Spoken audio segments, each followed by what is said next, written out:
Hello, the easier, better for construction podcast. I'm your host, Felipe, Engineer Manriquez. This show is all about the business of construction.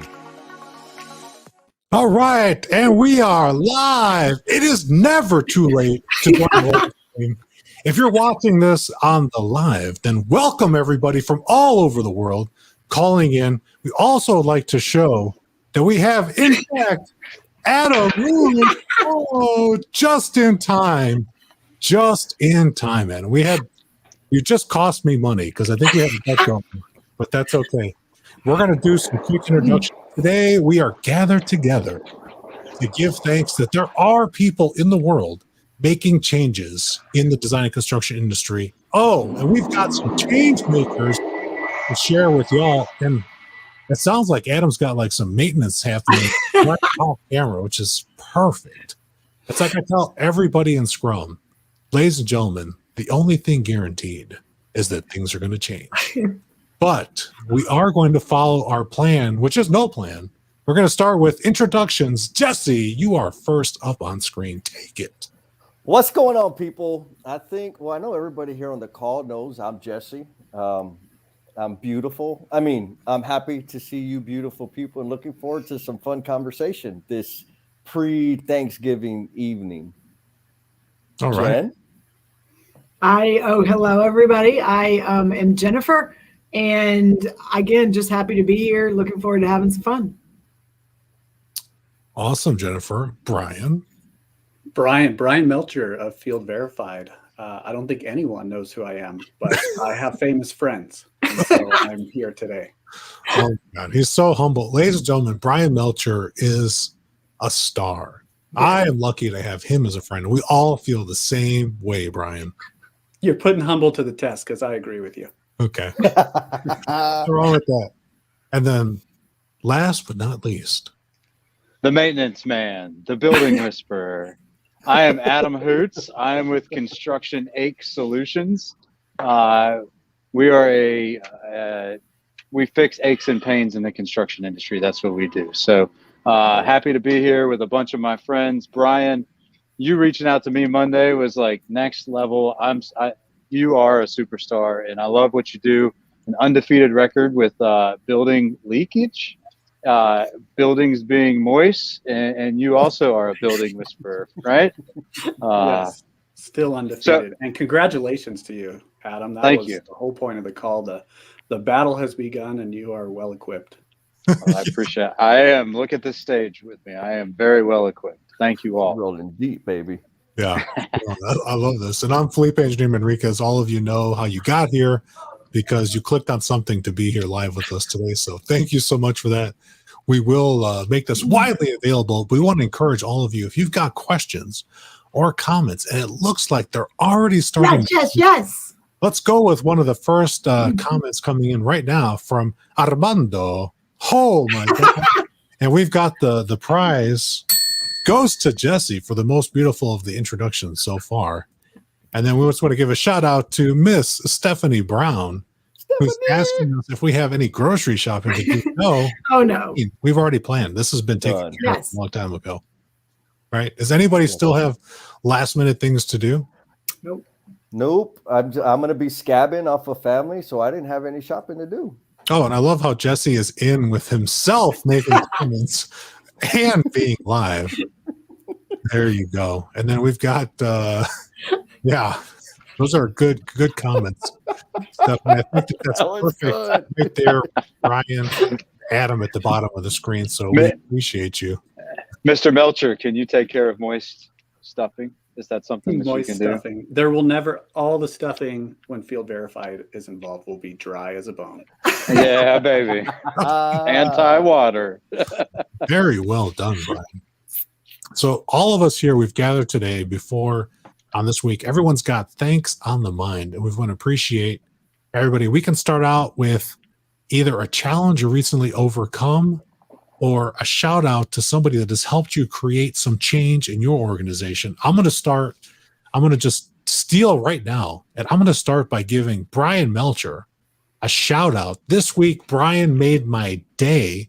He is instituting Scrum across his organization, Field Verified, And one of his employees, who will rename anonymous only because I don't recognize their voice yet, sent a video about a Scrum desk.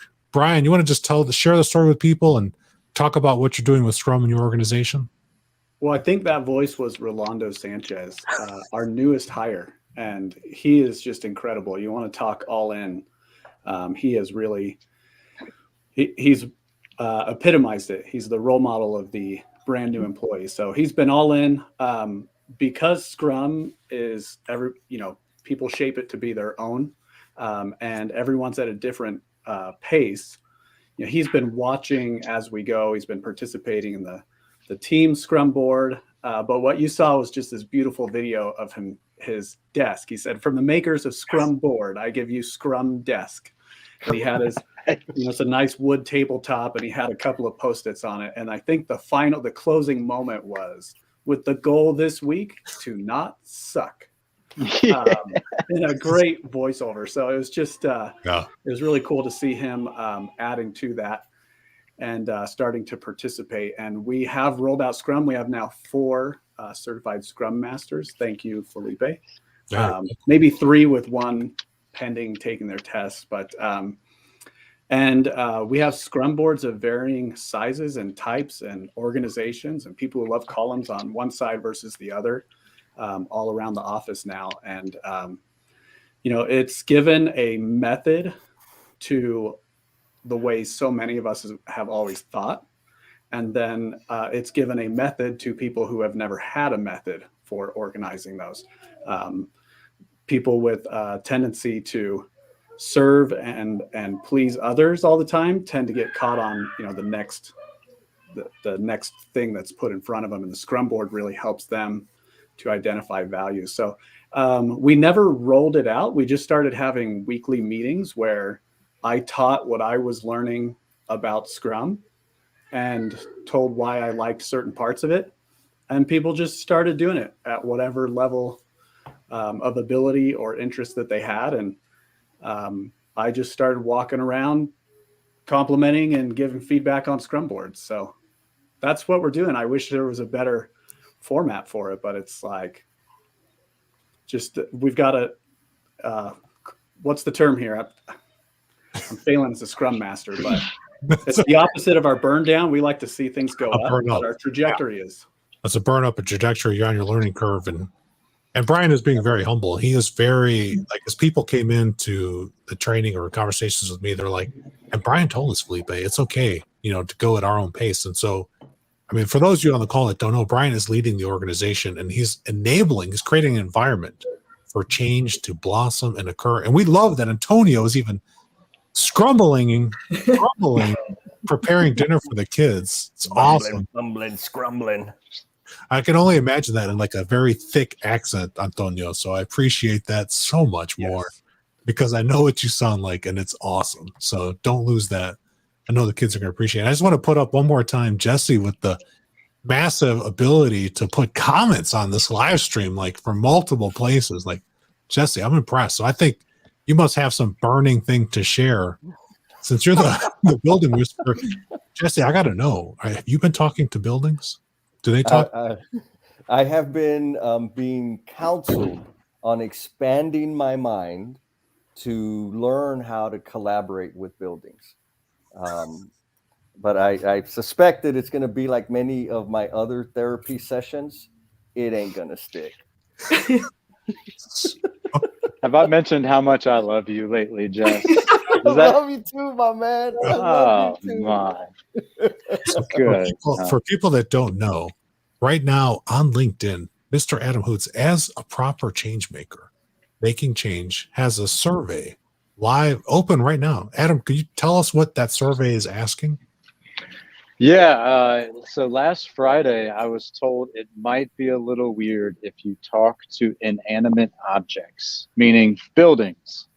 And I fully disagree with that. I think collaboration is key.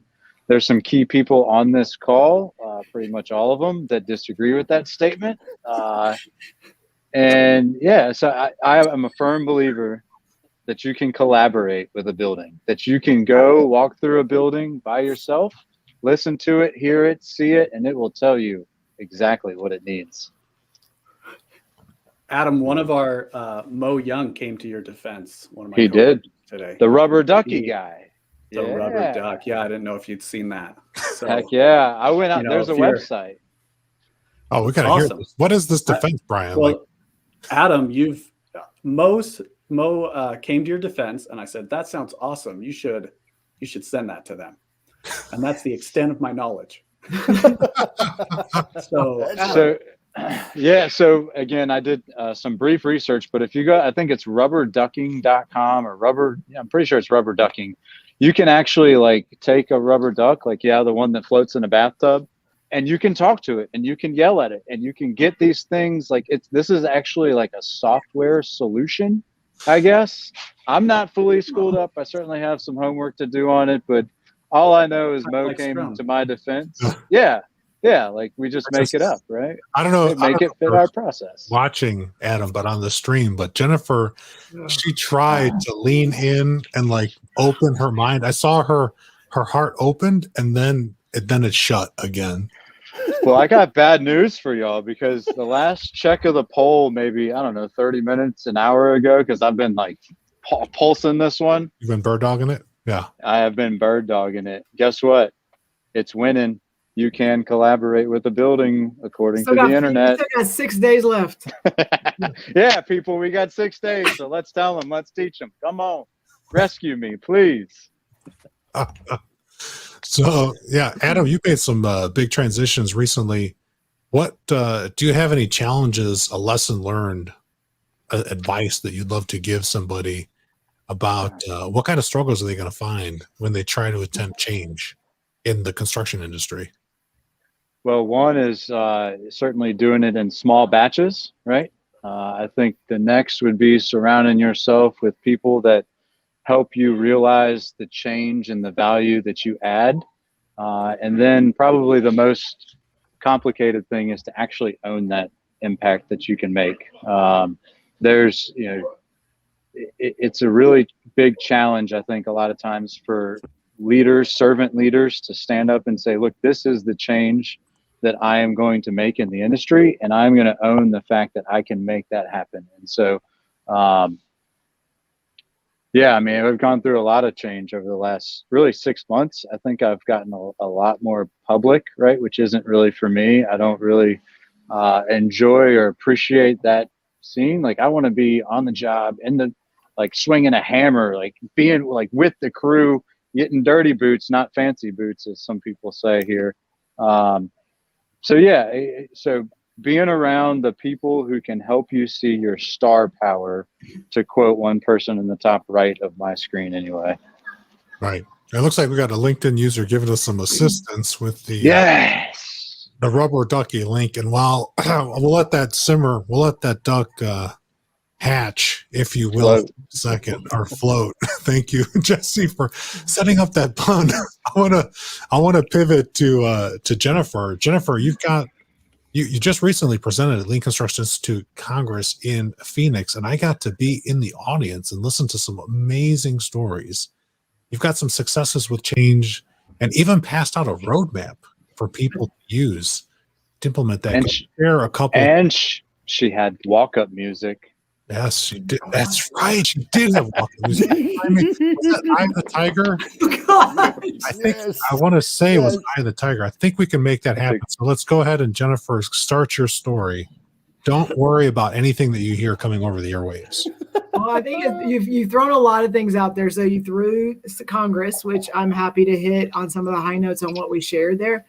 But also shout outs, I got that, and then also some struggles and some things going on in our industry. So I'm going to hit one of those, and then if it comes back to me, I'll try to tackle some of those other things that you threw out there. So for Congress, what we presented on was really our roadmap for how we're implementing it across our entire organization, calling it one size fits none, because we have realized that you cannot expect nor hope that every project, every team is going to be doing everything the same. And so that was a goal. And then just looking at those high level points along the way and making sure those are aligned. And then everything else is kind of very team specific. and then just being there for support for them. So that was it in a nutshell. But we did share that roadmap with everyone that attended.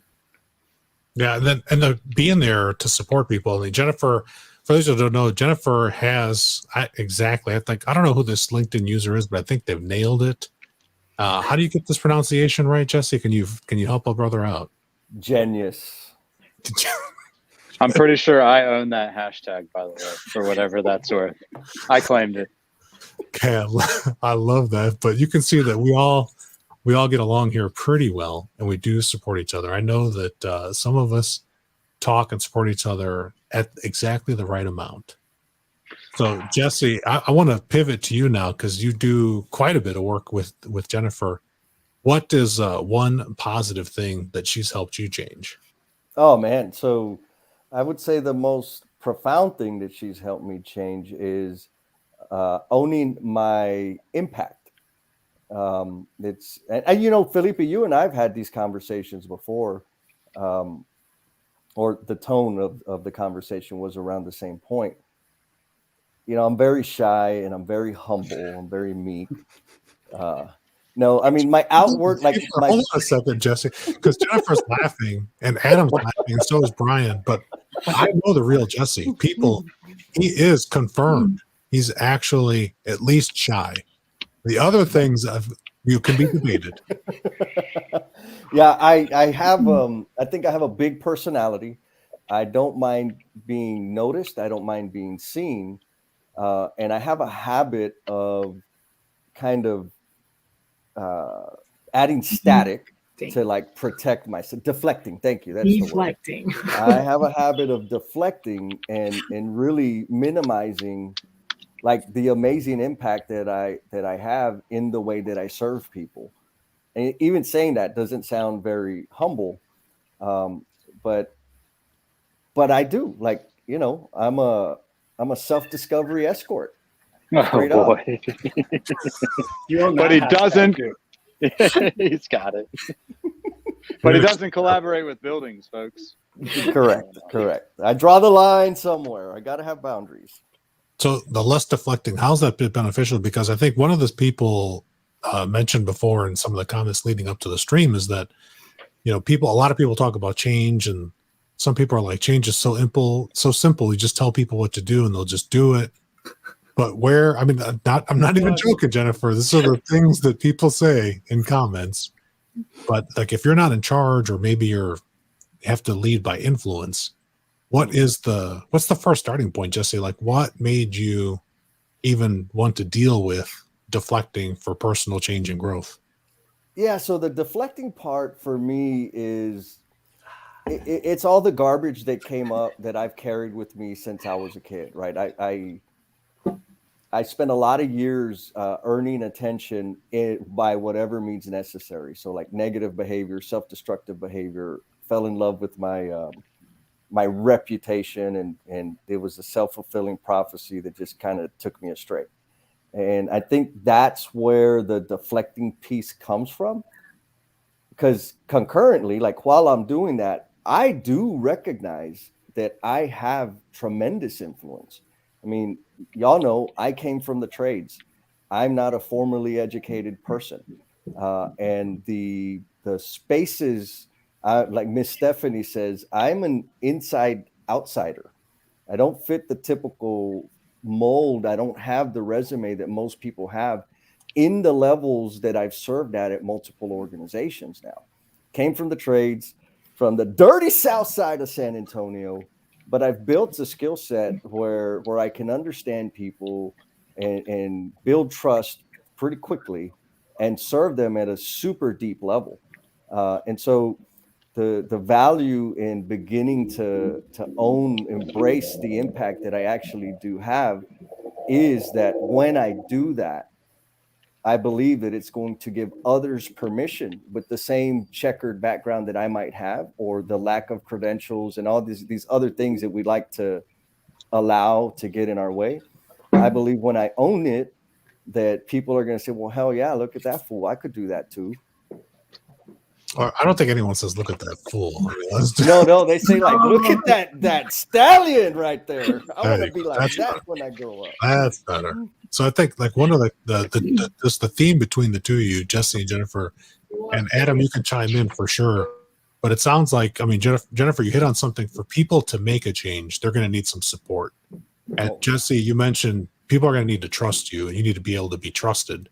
Yep. And so those two things together in combination are exactly what makes me think of Brian, who's right below you, who's just naturally elevating people and shining a light on. What's your tagline on LinkedIn, Brian? I don't want to mess up your champion of everyone wins. Champion of everyone wins. Yes. Brian Melcher. And That was Jason Schroeder challenging me to have something impactful right after my name. Yep. And Jason, he could not be with us today because he's getting appropriately pampered and spoiled by the one, the only. Yes. He is not inside of a present or a birthday cake. That was a misunderstanding on my part as he explained what he was doing for his birthday. Yeah, there was a phone call where Brian and I were on with Jason, and it did sound like he was inside of something, but we totally misunderstood that. Yeah, it just depends on how strict you are with grammar. I apparently am very strict. So happy 40th to him. Yeah, happy birthday. Yeah. So Felipe, what about you, man? You're doing a lot of the DJing here, and help us understand a little bit of your kryptonite, because everything I think you own your impact very well. Maybe help us understand what is your impact and how do you go about owning your impact? Yeah, so I'm going to just build a little bit off of what Jesse said. Trust is extremely important, and the one place that a lot of people fail to put that trust is in themselves. So if you come up in our industry, especially, you're going to hear a lot of things of what you should do, what you shouldn't do. Oh, you're this role, you're just a this, you're just a that. And people want to slap a label on you, Adam, right away and just say, you're just this. You're just a this. Or, oh, you just went to college. Or, oh, you're just from the field. Or, oh, you're just a building owner. Or, oh, you're just a designer. And they'll put this just a label on you. So one of the things that I've done to throw that off is that I shall not be labeled. And I'm going to own my own impact. And the way that I do that, Adam, so that I don't get complacent, is that I continue to learn all the time. Every day, I protect and carve out time and ferociously battle to learn something new every day to develop myself. And Jesse knows, I'm just getting started right now. Oh, yeah, exactly. Or just a building. No one is going to tell that building, don't you be telling that building that it's just a building. It is so much more than that. It's a habitat for people to thrive. Right? Preach, baby. Hallelujah. Amen. So if you own your self-development and your growth, no label can stay on you for long. And you take that, and all of you on the call are all masters at learning. Each one of you, it's like you've got so much skill in so many different areas. That's why this Changemakers Tribe works so well, because anywhere where we have a gap, somebody on our squad has that skill in spades, and we can watch out for each other. Yes. And I did hear some powerful stories about Mr. Hoots watching out for one of our own change makers, and I was just like, that's it. That's how the squad rolls. Like, we take care of each other. So shout out to you. Creepy crossing guard guy, huh? Is that what we're talking about? No, I have no idea. That is what we're talking about now. Please. We're not gonna name names. We don't put labels on it, Adam. I wasn't going with names. Don't worry. No doubt about that. Look at that. Thank you. Yeah. So like this LinkedIn user said, the difference between knowledge and just knowing something. Oh, hey, what's up? Welcome to the street. Look, y'all. Yes. Hey, y'all. They're saying hello. Hey everyone. Hello. What's going on? Happy Oh. Thanksgiving. Happy Thanksgiving. Thanksgiving. Happy Thanksgiving. See, Yeah, no doubt. I told Love you. Thank you. The thing that's happened is this change is guaranteed. So you can't predict what's going to happen, Jennifer. You just got to roll with it when it Right. comes. And so if you're moving from just knowledge to wisdom, then you know when to act, when to react. Like, clearly all that background noise is on Adam's side, but we're just going to go with it. We're just going to go with it because it just helps the ambiance what this live stream is. For what it's worth, the just-in-time delivery of Adam Hoots today was justified by my mother-in-law, who wanted to go out to dinner tonight. So I thought we were going to have plenty of time, but I am going to bail off here probably in the next 5 to 10 minutes to go spend some time with the family, but I couldn't pass this opportunity for a little chains giving. And if I could really, really quick, let's shout out Mr. Jake Harrell, who I think was somewhat of like the brainchild or really the cause of all of us getting together, yet he didn't show up. No, he was here in the pre-live. He said to Jesse and I for how long, Jesse, did we see him? I saw him about 2 minutes and 37 seconds. Yeah, that's about, but he did stop. Hilarious. Yeah. I'll tell you, he's got a pretty amazing book out there. I started reading his book yesterday and I could not put it down last night. Like it's called Chasing Excellence. There it is. It doesn't look like it's been opened still, Jess. We're going to have to talk about that. Can't you see? But yeah, I mean, again, the alien thing is real. I don't know. There are aliens in this book. There are key concepts in each chapter, easy to read. I'm blown away, learning so much that, between that and Felipe, you got a new book. Dude, thank you. You got that thing handy? Oh, yeah. Scrum, baby. How to deliver projects easier, better, and faster. Come on, design professionals. You too, Jesse. Even rehabilitated Jessies can absolutely read this. And you're not even needing rehabilitation, bro. Last time I checked, you were slaying it. We were hanging out at the airport. Do we have sushi together? I think we did. Sure. It was amazing. You remember. That's how he rolls, Adam. So Adam, I love it.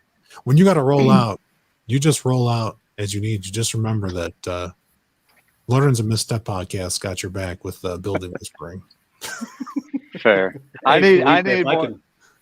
Go ahead, Brian. Sorry, I was just going to jump in. That seeing your wife there and you having just started a new business, you want to talk about change and courage for change.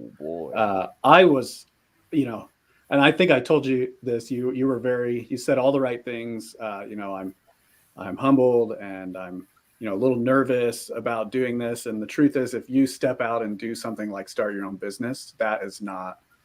You don't even leave room for that, right? Like you don't have to admit to this.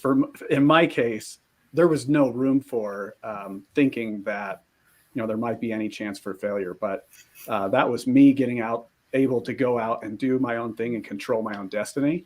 And then there's my wife and my children along for the ride and, fully invested in participating, but far less control over what would happen. And so you talk about adjusting to change and supporting those around you and believing in people.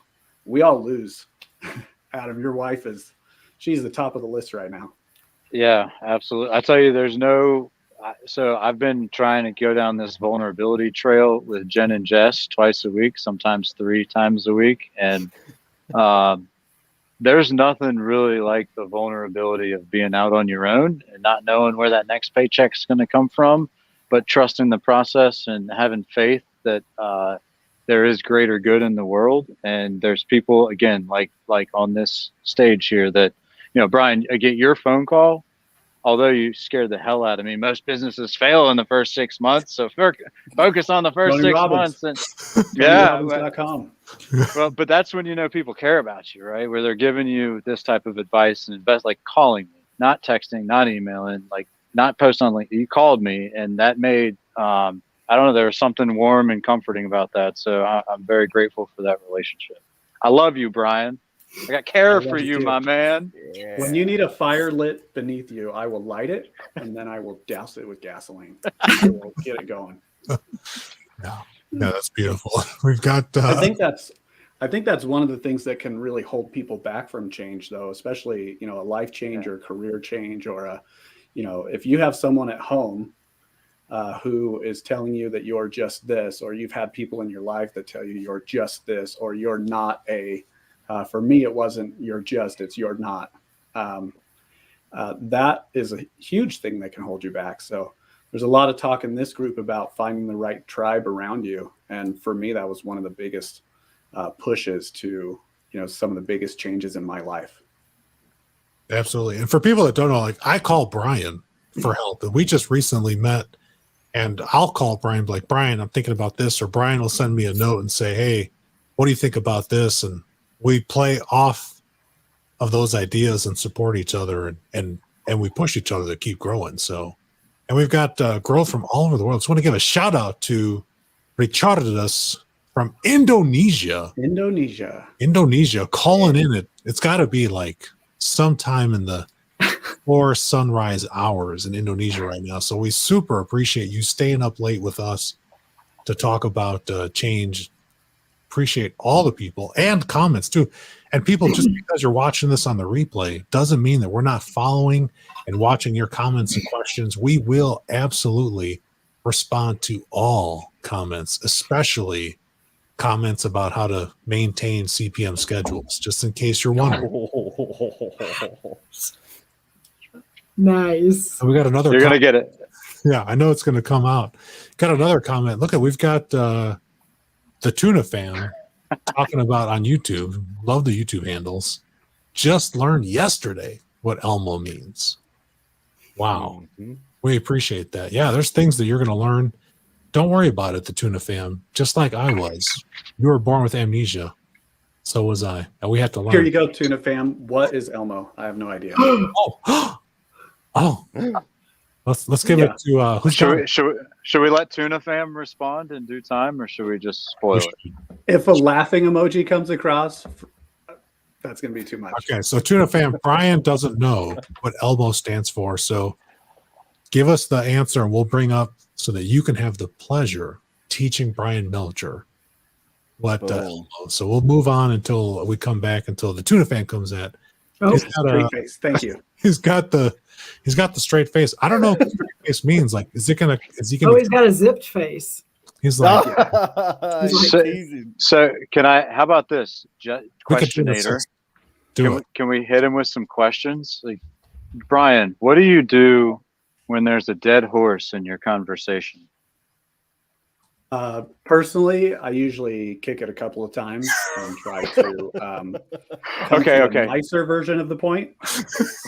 What does everyone else around you do when you're kicking that horse? They tend to, I'm going to be vulnerable. They tend to give me visual cues of like looking at the ground or looking over my head or nodding faster or trying to finish the sentence. And what are those cues telling you to do? Stop. You are being a jerk. Your point has been made. You're not helping. Yeah. That's Elmo. Yeah. I never liked Elmo either, but. Yeah. Or look, he's got one. You can also say it's an acronym that stands for what? Enough. Let's move on. I Googled it. Hey, that's pretty quick, though. Yeah. I'm going to give you props for that. Got that. Thank you. Good job. Great set of questions, Adam. I'm trying. I'm getting there. Oh, you're teaching me, Jess. So I usually throw the Elmo at somebody who needs to, like, okay, reset, move on, and you throw the Elmo at them. I've seen Elmo in meetings. I reached out. Hey, is that an acronym? Yes. I was starting to worry where Adam's questions were going, and I started reaching for the Elmo, like, just bail out. I was like, all right. So alert. That's awesome. Well, I am going to unplug from here and go plug into the fam. As much as y'all are fam, my mother-in-law is super important to make sure she's taken care of. So thank you all. I have a lot of love, care, and compassion for this group and a lot of people in the chat. So thank you for allowing me to crash the party and be vulnerable with you. And it's been too long since the last time, Felipe. We got to get on a better sprint pattern. Exactly. Cycle this thing. Now that you got it, we can let's see your scrum board and make it happen. Just move your to-do back right into doing. Happy Thanksgiving, Adam. Happy Thanksgiving. Bye, Adam. Happy Thanksgiving, y'all. See ya.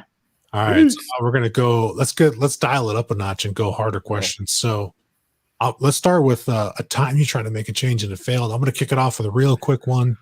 There was a project, believe it or not, ladies and gentlemen, that I wanted to implement Scrum on, and I didn't check the temperature of my team to see if they were down to do it also. Their response to my enthusiasm was, no, we're not doing that software thing. No, why are you spending so much time with those sticky notes? No, I don't see any benefit to that. So a whole bunch of no's and many, many more no's. I just said, let me just focus on getting this right. If I get this right myself, maybe I can get better at communicating the benefits of this.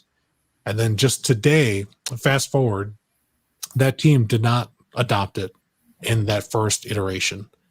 Years later, people from that team are using it now on their own. They saw the benefit, they saw what it's for, and that's what I learned today. And someone reminded me today, like when you're enthusiastic about something, don't forget to slow down and share the benefits as to why would they change.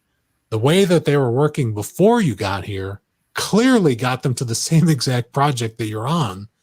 So you've got to demonstrate the change, the benefit for them.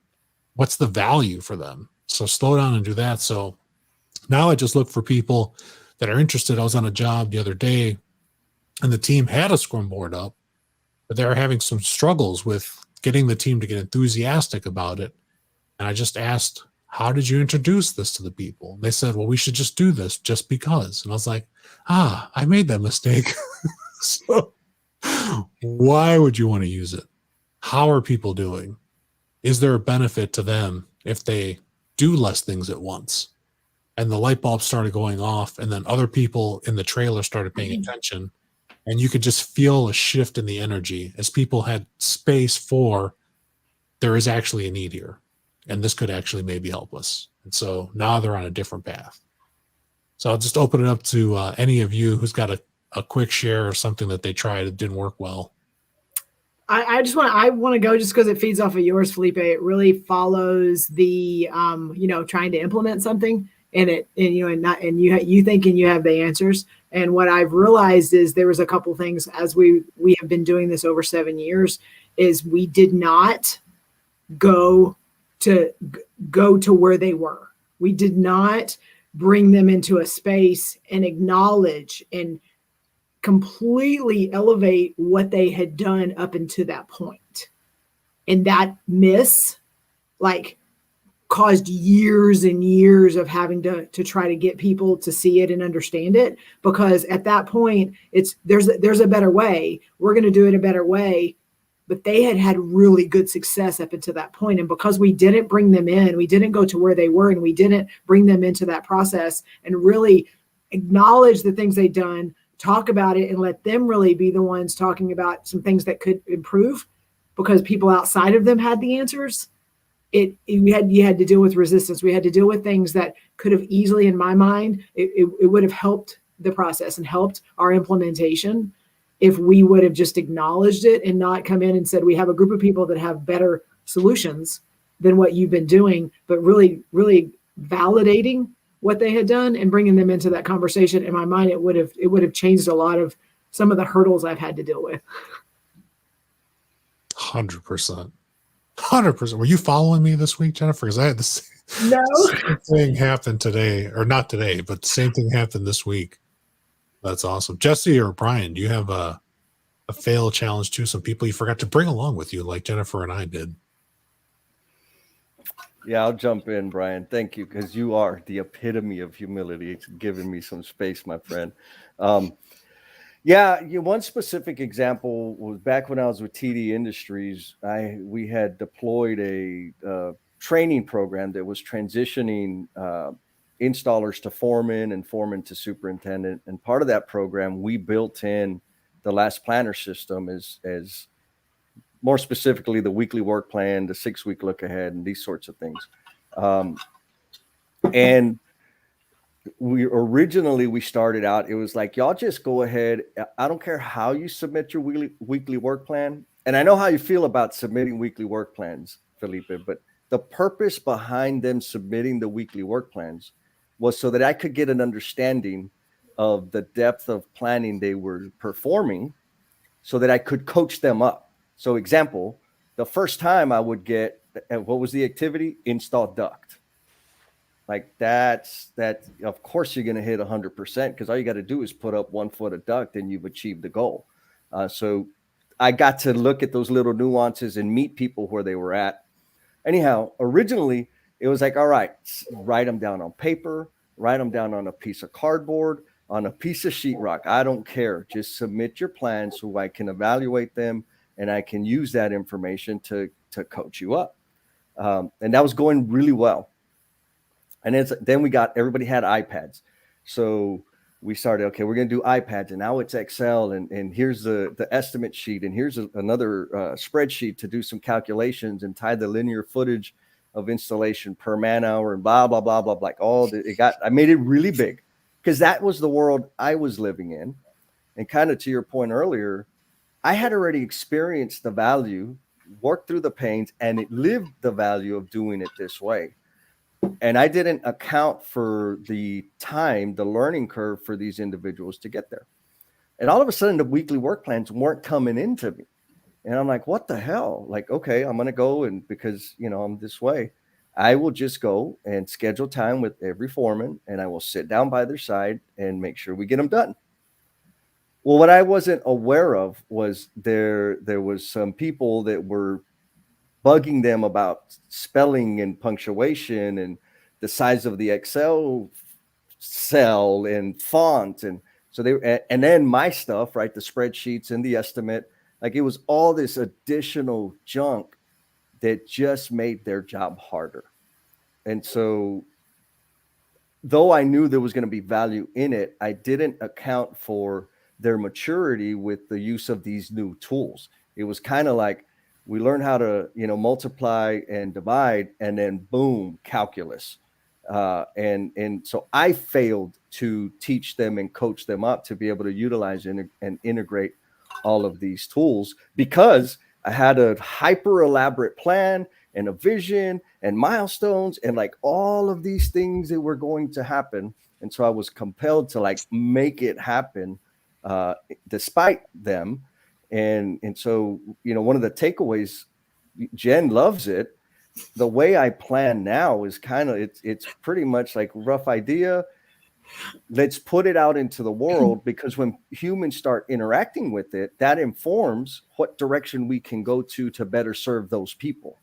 And Jennifer said it exactly like that to me. And the 5S in relationships conversations are evidence of that. Yeah. That's I've heard a lot of the comments about the planning, and I mean, we even talked about people that don't even know the agenda for this meeting says agenda, no agenda. So that's amazing. So while Brian thinks about that, we've got another comment from the Tuna fam. It says they recently brought a baby Yoda instead of the Elmo to their, I'm going to guess, the project production meetings, as a talking stick or a conch, if you will. That's awesome to bring in the Yoda, like, this is the way. We need an acronym. Yeah, when we can talk. YODA is tough. Yeah, Grogu. I mean, Grogu is the real Baby Yoda's name, just for those nerds that are watching the Mandalorian. Spoiler alert. Aficionados. Whoops.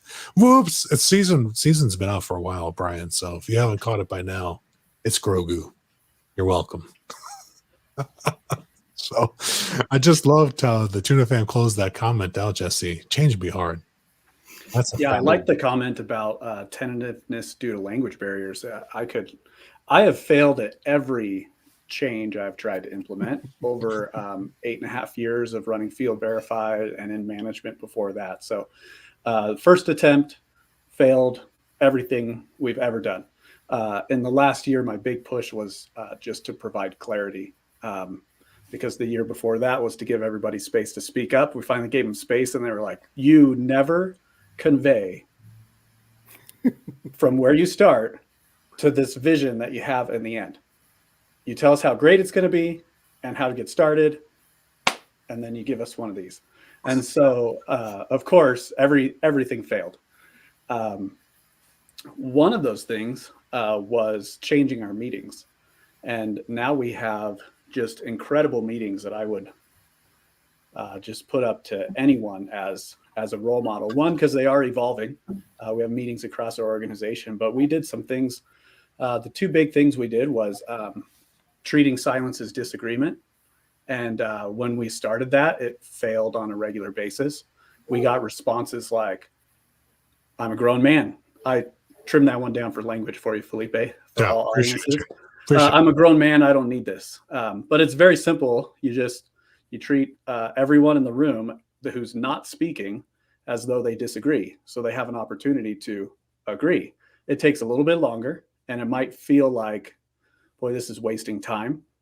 But what it does is it makes that person, doesn't make anyone do anything, but it allows room for the person who might have a language barrier or, be an introvert or be raised that and taught that professionally you don't speak up with ideas unless they're asked for.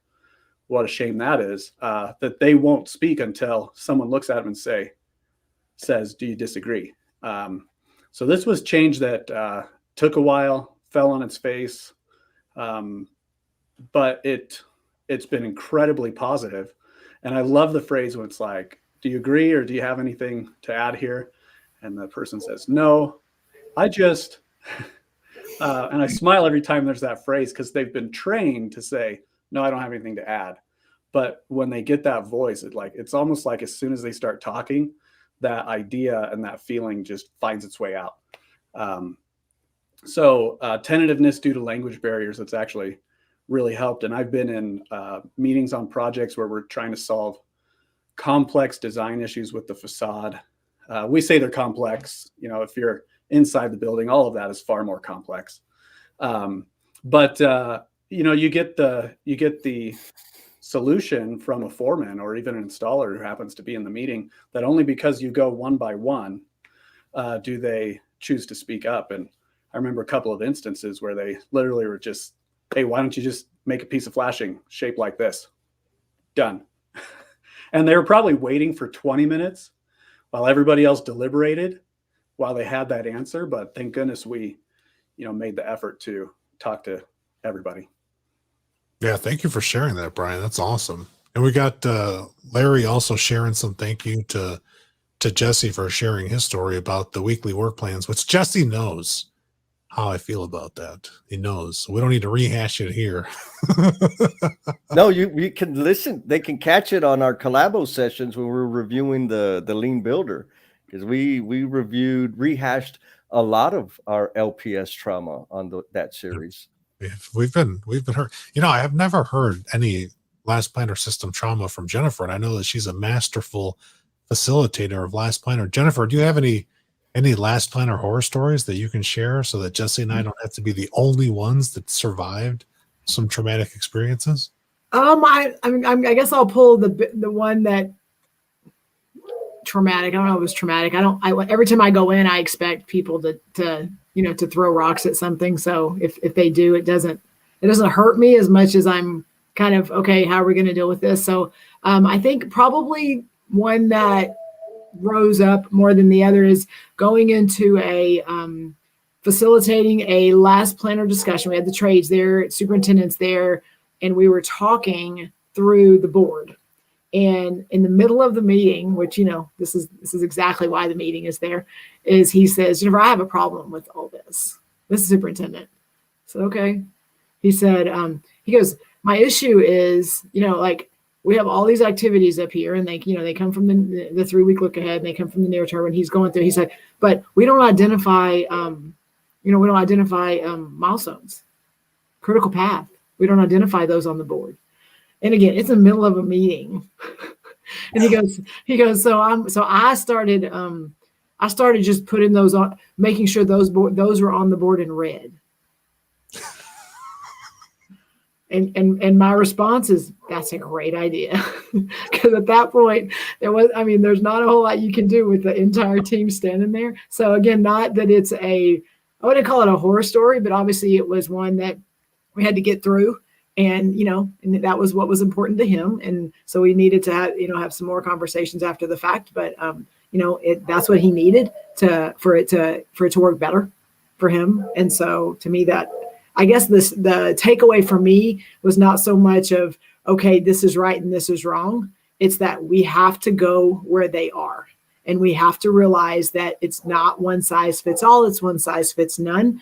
And every person standing in front of that board has different experience, has different perspective. They have been burned. They have been, lots of things they're coming in with. And we have to be able to come in and understand, that they're going to come in with different flavors and different approaches and different techniques. And we cannot come in, not being the one that is there every day and dealing with it and going, this is how you have to do it. And, that's just, I've come to that conclusion, and it works well for me in any interaction. It doesn't mean I just give them free for all to do whatever, making sure it still, hits the points that we want to make sure that it hits. But I just think it's so important to realize you cannot go in and tell people that have been doing something for a certain way and have been having success, that you have a better way and not listen to them. You just can't do it. Don't do it. Yeah. And we've got some love for Brian for the share. So I look at that. The Tuna Fam, Jesse, confirming that he's listened to those Collabo sessions and he's got some trauma with us, baby. But feel your pain, Tuna Fam. You're not alone. You can see Jennifer's got some trauma as well, but we keep surviving. And he also said that he loves the go where they are. Yeah, she's very quotable. What did you call it, Jesse? I'll find it here while I think about Genius. it. Genius. Yeah, and you got to know that the Tuna Fam, that is Armando Tunales. He has a YouTube account. He's got some pretty cool conversations with some colleagues, not to be named. One of them was pretty exciting. They were having a discussion around the conflicts between superintendents, project managers, and full transparency around budgets. A very lively discussion. Oh, that sounds really good. Yeah.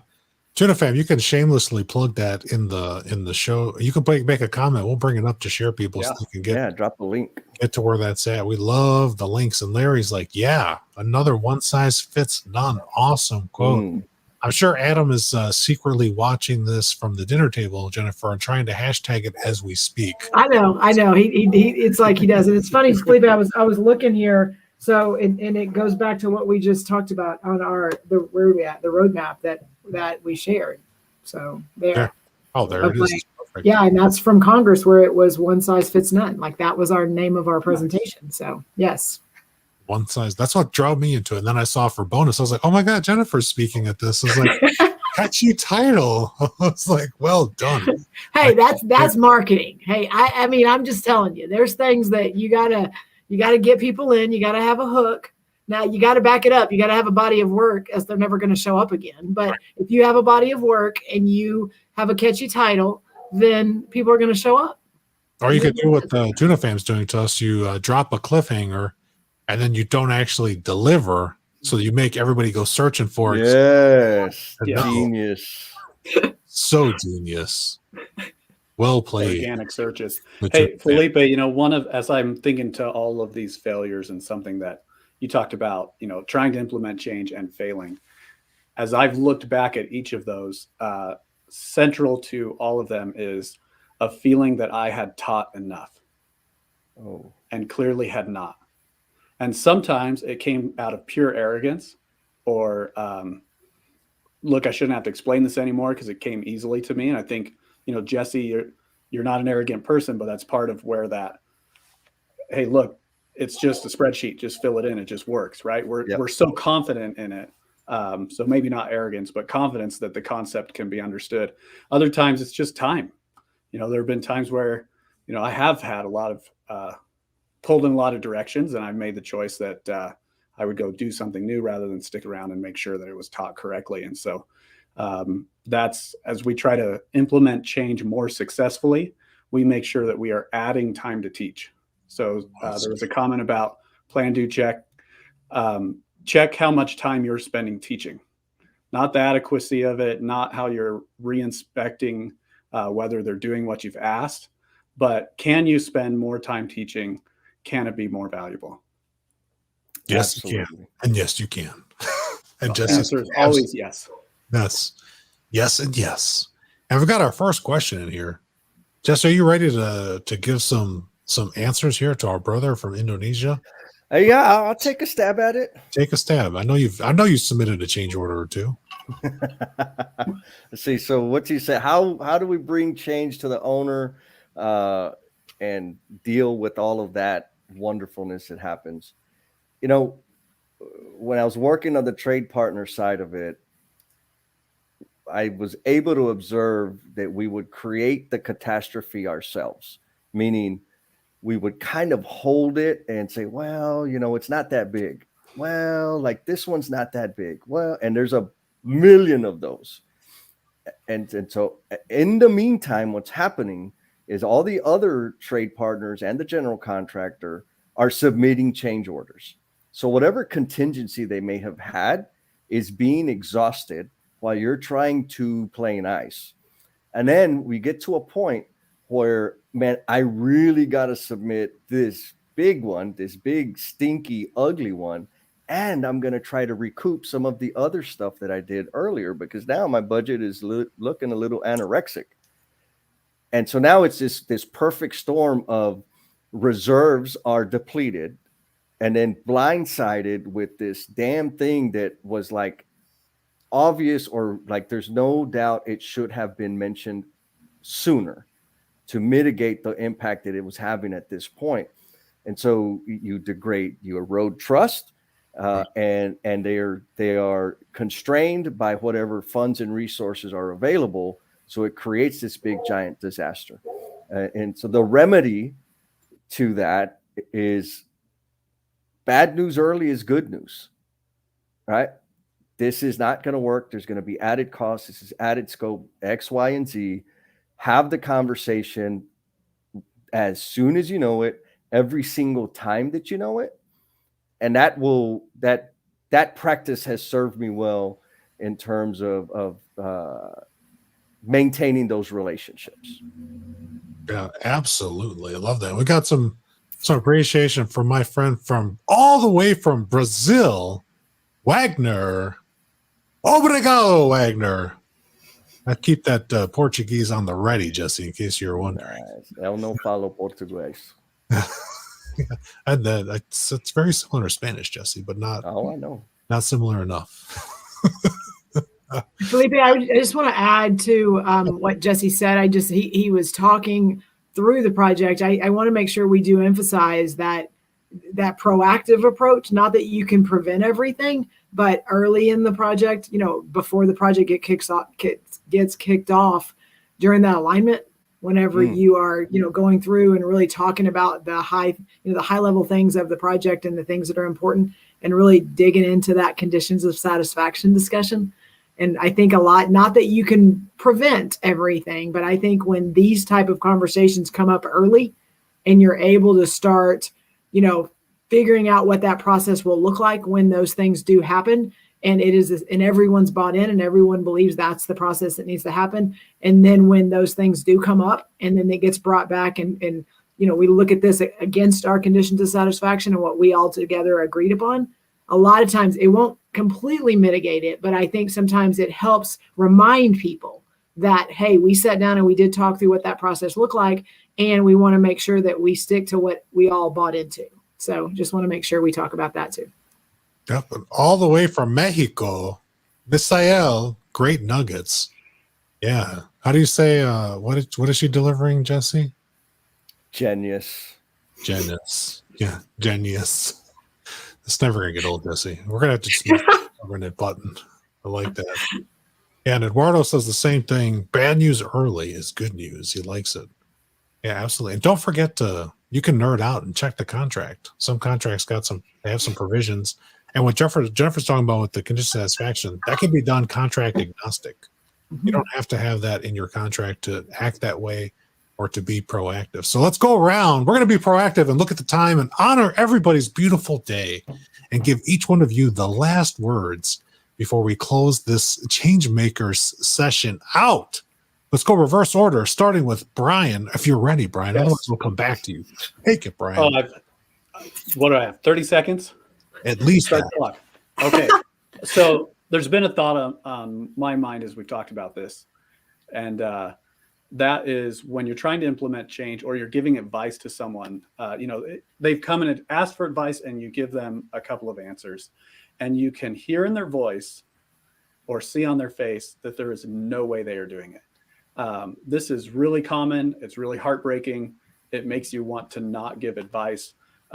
My advice would be when you hear that, and I hear that in my own voice, I'll get advice from this great peer group around me. And I feel that not, the tightening of like, that's not going to work for me. I'm not going to do that. And then I do that thing. So recognize the feeling and see if you can't just push through, because chances are it is the perfect advice for you. You went to someone you trusted. They gave you the advice. Try it. All change is experimenting. Oh, that's a quote, people. All change is experimenting. It only took an hour. Yes. That's bell worthy right there. That's even cash register worthy. That is hashtag worthy. Oh, there you go. I should just leave. Let's bring in the hashtag right now while we transition to who's going to go next. Just want to say hi to my friend Mel in Brazil. Obrigado, Mel. Thank you for staying up late with us. Oh, here we go. Got the hashtag. All change. Oh, they own them. They take them. Like you just say them, and they're like, "My hashtag. I got it. It's mine." Got that hashtag. Good job. Who's got the next nugget of wisdom here? I'll go because a couple of things. One, some of the things we've talked about, but Thanksgiving tomorrow. Just spirit of giving, thinking about people outside of ourselves. Jesse and I are wrapping up our 5S in relationships on Saturday. Really digging into this industry is hard on people. It is, and it's been hard on them, and we're trying to make changes. But, we need to make sure we're taking into effect not just how people are showing up on our job sites, but how they're going home. And we really need to think about that when we're interacting with people, the connections, the relationships. And, we're talking about some tools and processes here today, but the work doesn't get done without the people. And so we just really need to make sure we take a step back, no matter what we're trying to implement or trying to change, and realize that those are people. And it doesn't matter what their role is or what their title is. And we need to make sure that we're respecting those people, because people show up, they just want to matter. They want their work to matter. And if we can respect that and we can get in that space with them, then we're going to do some amazing things. That's right. Damn. Jesse. I'm up. Okay. So, with folks that are out there leading change, I've discovered that your influence is going to benefit you far more than your authority or your position within the organization. And rolling with a learner's mindset is just the best way to go. Right. And at the same time, this is a philosophy that I've been taught and adhere to. It's served me very well. Is if the learner hasn't learned, the teacher hasn't taught.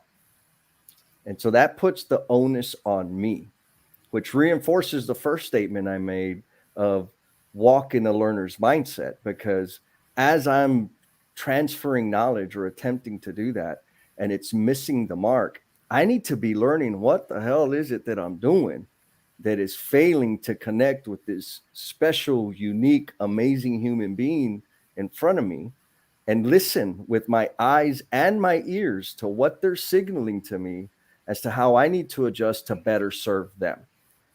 Get all that, like that mashed potatoes and peas and green beans there, it all mixed up, and it turns into something awesome. And the other thing, in leading change and experimenting and failing, because it is a tremendous amount of failure. Yes. I just call it experimenting. We got to be vulnerable. We got to just say, I'm going to trip up. I'm going to get messy. And I've discovered the more vulnerable I am, the better I am, or the more prepared I am to serve people and connect with people and give them permission to do exactly the same thing, to get out there, run an experiment, learn from it, and add value to other human beings' lives. That's a great book. Yeah. Jennifer, you need a hashtag. all the stuff Jesse said, and we're getting some good books. There we go. We can do the fist bump to Jesse and the hashtag. So beautiful. And the comments keep coming in, so we love that. So all of you listening, my closing thoughts is, if you're out there, and I know you are, start experimenting and give yourself the space and permission to fail. You're not alone. Look at us right here. All of us have had our failures and our successes. And it is so sweet to be on that experience and have those journeys, whether it's the good days and the bad days. It's still your days, baby. So we love that. Thank you so much, everybody, for joining in with us. We've got one final hashtag before I play you all out. Stephanie. No towel. Thank you so much, Stephanie. So, wave everybody. Goodbye. Happy Thanksgiving. Happy Thanksgiving.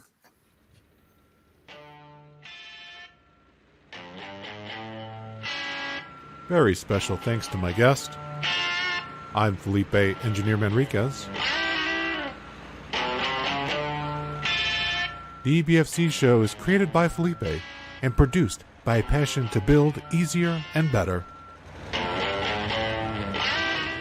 Thanks for listening. Stay safe, everybody. Let's go build.